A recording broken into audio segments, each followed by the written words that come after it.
America. I'm about had it with all these protests, players kneeling down, Old Dominion wearing Black Lives Matter shirts. Of course they matter, but they weren't hired to be on the football team. They were recruited to be on the football team. Why didn't they get on the debate team? Why don't they drop their football scholarship and get on the debate team if it's so important? If football's not that important, most Old Dominion players, if any, is not going to go pro. And I would sure love to know how many of them actually go to class and actually pass, because I know most of them have a tutor.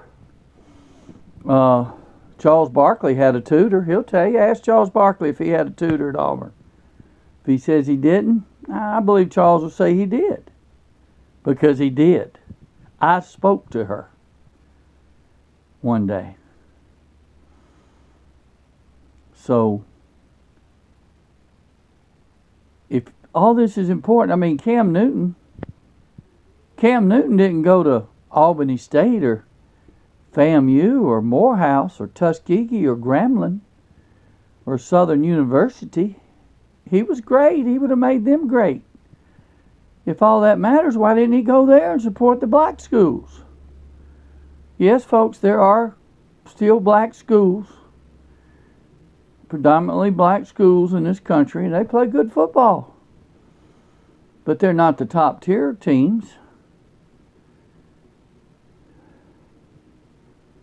Grambling used to be great when their old coach was there before he retired and passed away. I wonder what he'd have to say about all this.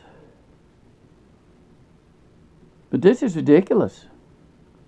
No, Cam Newton went to Auburn. He went to a white school where he knew in the SEC he would get all the exposure in the world. He did. He's great. He took that exposure and parlayed it into a multi-million-dollar contract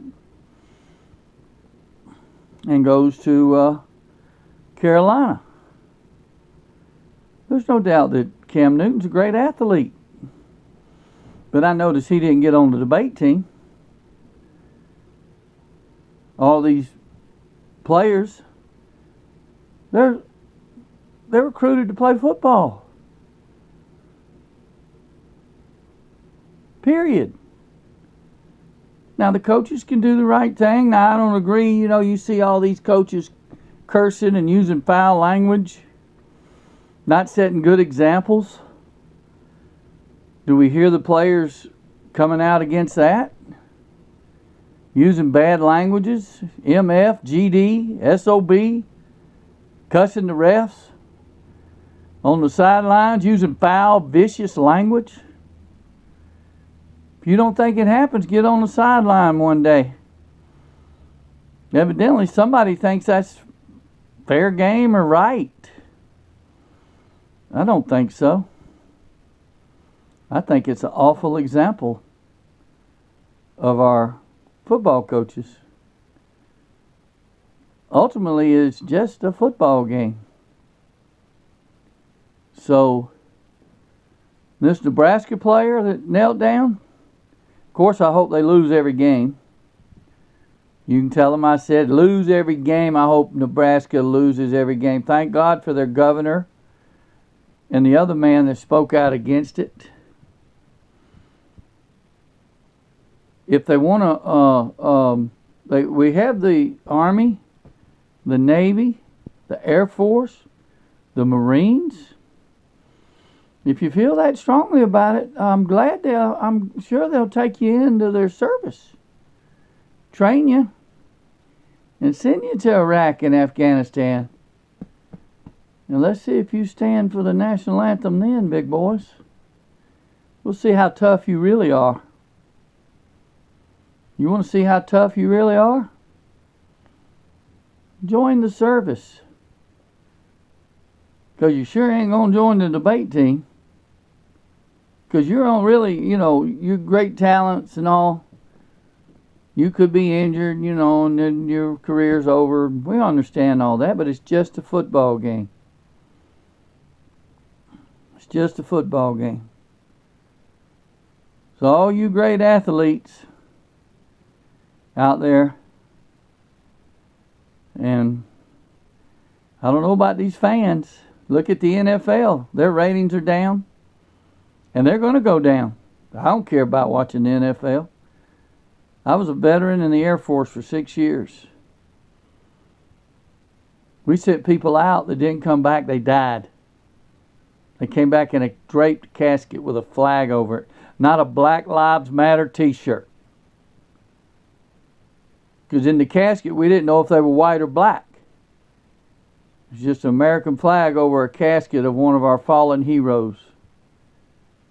If you fall down and twist your ankle or break your leg, you're not a fallen hero. You're a fallen football player. Poo, poo, poo. Somebody might have to drop you off their fantasy football team. Big whooping deal. Big whooping deal. So all you folks out there need to get real about this. This is crazy. This is crazy. As it's been said, Kaepernick, take your tail over to South America, Brazil, or go to somewhere, Spain. See if you get $19 million a year for being a dummy. Yeah, I said it, a dummy. Because I stand for the national anthem. And I'll fight for this country, and I served it 6 years. There's a lot more tougher people out there than me. And I know who they are, and I know them. I've served with them. Some tough hombres out there that would make y'all look sick. So get off your high horse. If you want to get out there and be a solution, be a solution. Don't be an add to the problem. You're adding to the problem, people. You're not part of the solution. You're part of the problem. So, would I recruit you if I thought you'd be a problem? I doubt it. I doubt I would recruit you. These programs better find out their responsibilities, and they better get their acts together, because if this keeps going, sports is over, baby. They can stick it in their ear. This is Buck Bush. Y'all have a good day, and God bless America.